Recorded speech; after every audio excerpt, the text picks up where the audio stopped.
Éric Gauthier me dit, après une saison fantastique avec Lens, Francaise est-il finalement surcoté car depuis l'arrivée l'année dernière et les débuts poussifs avec Nice, il semble en difficulté. Moi, ce qui m'étonne, c'est que après tous les travaux extraordinaires qu'a pu faire Francaise à Lens, qu'il ait choisi d'aller à Nice avec un investisseur Ineos dont on sait que la priorité aujourd'hui est Manchester United et que je pense qu'à terme ils chercheront à se débarrasser de Nice. Donc voilà. Alors c'est sûr que point de vue ensoleillement et je dirais même paysage, passer de Lens à Nice, c'est une vraie promotion. En termes de football, j'en suis pas sûr. Et je pense que Francaise aurait peut-être pu aspirer à avoir un projet plus emballant que Nice. Donc c'est un drôle de choix. Après c'est à lui de choisir. C'est lui qui a choisi. Après il n'est pas aidé. Hein. Il y a le départ de Todibo. Enfin le départ de Todibo, il était programmé. La blessure de Mofi qui elle ne l'était pas. Donc voilà quoi. C'est j'imagine que Francaise aurait pu faire un autre choix que Nice après Lens. Alex Penon me dit, après le match face à Monaco, Pierre Sage a parlé de l'atmosphère autour du groupe en cette fin de mercato pour justifier en partie le début de saison délicat de l'OL. En jouant Rennes puis Monaco, deux belles équipes du championnat, ce groupe ne montre-t-il pas simplement ses limites entre une faible défense, un milieu de terrain défaillant et un manque de complémentarité et d'animation offensive? Cette équipe me semble pas armée pour réaliser une belle saison. Qu'en penses-tu? Crois-tu également en Pierre Sage à moyen terme? Je pense que si Pierre Sage venait à être rapidement menacé, ce serait ce qui aurait été plus terrible pour ce club qui a déjà été d'une instabilité invraisemblable la saison dernière, en usant 3 entraîneurs. Après, ton constat, il est très juste, la défense est faible. Je pense que acheter Niakité 32 millions, quant à le jeune Sarr, que tout le monde prédit être un futur très grand défenseur central, et que t'as O'Brien qui t'a coûté rien et qui est tout jeune et qui a fait une très belle saison, je pense que déjà ça c'est une faute. La faute c'est de pas avoir recruté au milieu, parce que déjà la saison dernière le point faible de Lyon c'était au milieu. Et je suis pas sûr qu'à partir du moment où Lacazette reste, le recrutement de Mikotadze était une priorité. Et qu'il aurait peut-être fallu avoir un joueur de côté plus fort que Nwama, parce que je mets un bémol sur Fofana auquel je crois beaucoup. Donc je pense que le recrutement est pas bon. Puis je pense aussi que la situation financière elle est pas bonne et qu'il y a beaucoup de choses, beaucoup d'incertitudes effectivement. Quand on entend que quasiment tous les joueurs sont à vendre, eh ben ça met forcément un mauvais climat dans l'équipe, sans compter d'avoir mis dans le loft un Anthony Lopez qui a fait je sais plus 9 ans au club, un Cherki qui a 21 ans est poussé dehors. Enfin la méthodologie est pas bonne et je pense que le résultat pourrait à l'arrivée être assez désastreux. Éric Gauthier me dit, ton opinion sur l'état des pelouses en Ligue 1, certains ont accueilli les JO, est-ce un hasard? Alors non, c'est pas un hasard pour une pelouse comme celle de Lille qui, on le sait, enfin il y a une partie de la pelouse qui va sous l'autre. Alors ça va quand t'as une Coupe Davis et que la pelouse est stockée comme ça pendant 10 jours. Là, le problème avec les JO, c'est que ça a duré 1 mois. Et évidemment, la pelouse en a souffert. Mais enfin bon, visiblement, l'état de la pelouse était à peu près correct contre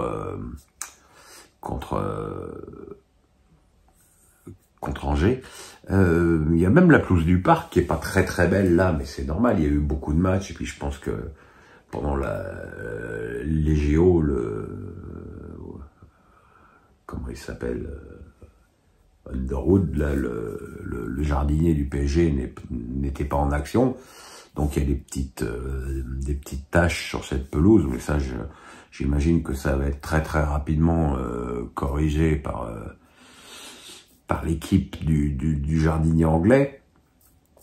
Et puis il y a Nice et Monaco qui, je dirais comme tous les ans, ont des problèmes de champignons. Alors on me dit, bah oui, mais en Angleterre, il n'y a pas de champignons. Enfin bon, en Angleterre, il fait quand même rarement le climat qu'il fait à Nice et à Monaco. Et puis bon, bah, ce sont aussi des pelouses qui, dans les deux cas, n'ont pas d'enracinement, qui ont des parkings souterrains en dessous. Et effectivement, bah, dès qu'il y a un petit virus, il y a pas cette ressource naturelle de la pelouse. Ça c'est pire au jardinier,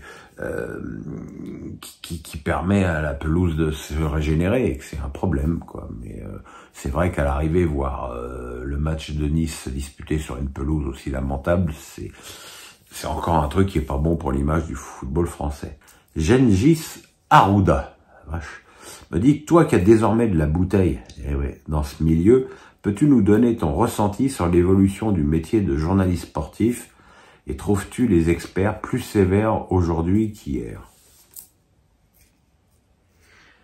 Je pense que l'évolution du métier, elle est aussi inhérente à l'évolution du foot à la télé. C'est-à-dire qu'aujourd'hui, si tu es passionné de foot, tu peux très facilement voir 20 matchs. Mettons que tu n'es pas de femme et que tu n'es pas de vie, tu peux très facilement voir 20 matchs par semaine. Et évidemment, si tu regardes ces matchs avec compétence et assiduité, tu en retires des enseignements, et effectivement, tu en retires aussi un degré d'exigence plus important que quand tu vois 1 ou 2 matchs par semaine, comme c'était le temps, presque du temps où j'ai débuté le journalisme.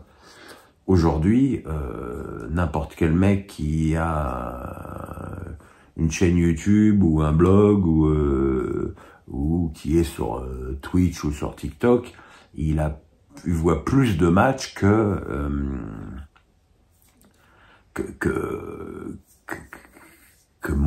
moi quand je débutais et que j'allais voir mon match de Ligue 2 le week-end et que je voyais rien d'autre.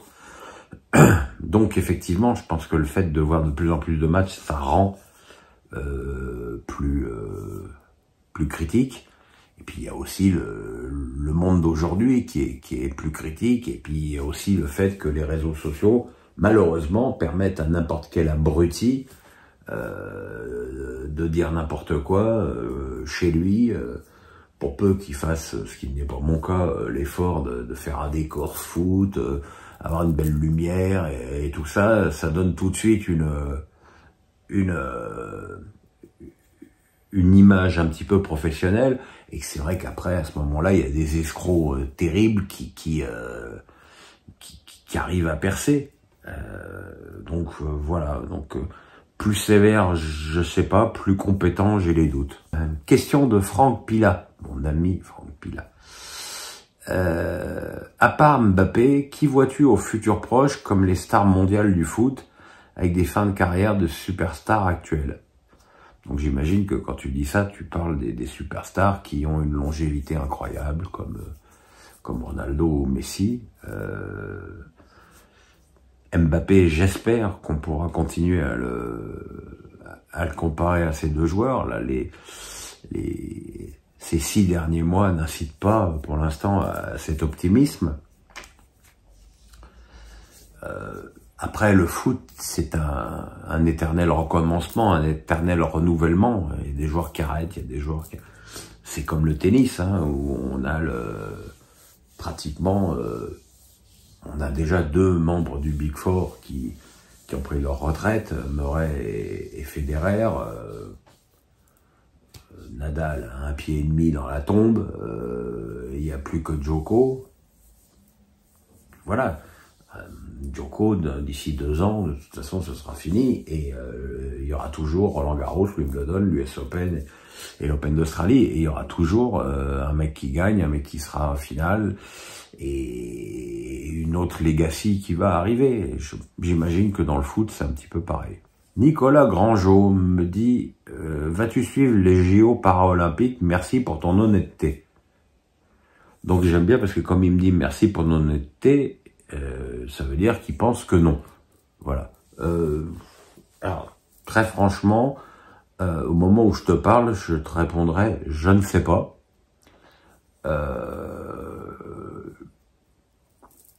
Le fait que ce soit en France va peut-être m'inciter à regarder une ou deux épreuves. Après, le sport paralympique est quelque chose que je connais mal. Mais je demande qu'à m'y intéresser. Donc, je sais pas. Peut-être que effectivement, je regarderai un peu plus avec intérêt ces compètes, mais peut-être que non. Voilà. Je ne peux pas tellement répondre à cette question. Alex Penon me dit, toi qui es fan de Federer, laquelle de ses performances, match ou titre, t'as le plus marqué? À quel moment de sa carrière était-il à son prime selon toi? Je pense que là où il est à son prime, c'est l'année, je m'en souviens plus de l'année, mais l'année où il gagne Roland-Garros, Wimbledon, et où il perd une finale qui est pourtant très bien emmanchée à l'US Open contre Del Potro, qui a d'ailleurs fait ce jour-là un match fantastique. Les moments de la carrière à son prime, je pense qu'il y a cette demi-finale de Roland-Garros contre Djokovic, où Djokovic est déjà annoncé comme le monstre et où beaucoup pensaient qu'il n'allait faire qu'une bouchée de Federer, et Federer a sorti un match magnifique. Il y a eu une autre demi-finale à Wimbledon contre Murray qui là aussi était plutôt favori et où Roger a sorti une masterclass comme lui seul en avait les moyens. Voilà. Et puis j'ai envie de te dire que l'amour que j'ai pour Roger n'était même pas au plus fort de sa carrière. C'est surtout à la fin, quoi. Je veux dire, à partir du moment où il avait 34 ans, je regardais tous ses matchs comme si c'était le dernier. Et j'ai eu la chance que ça dure encore presque 6 ans. Donc, je le remercierai jamais assez pour ça. Roger Gouret me dit, j'étais au match à Nantes, l'équipe a gagné, mais se cherche dans le jeu, qu'en penses-tu? Je pense qu'avec Antoine Kombouaré, le jeu n'est pas du tout la priorité du FC Nantes. Je pense que c'est un entraîneur pragmatique qui va chercher à avoir surtout des résultats, à avoir une solidité défensive et ce qui va lui permettre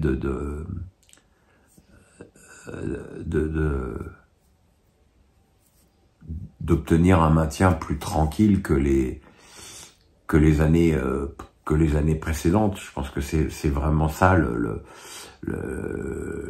l'unique objectif d'Antoine, avec une équipe qui est quand même pas extraordinaire sur le papier. Donc voilà, solidité défensive. Alors maintenant, voilà, si Lafont vient à partir, espérons qu'il sera bien remplacé, parce que Lafont a fait 2 très bons matchs sur les 2 premières journées de championnat. Donc voilà, je pense pas que ce soit du côté de Nantes qu'il faudra chercher du jeu, mais encore une fois, je pense que ce qui préoccupe Antoine, c'est de prendre des points et rien d'autre.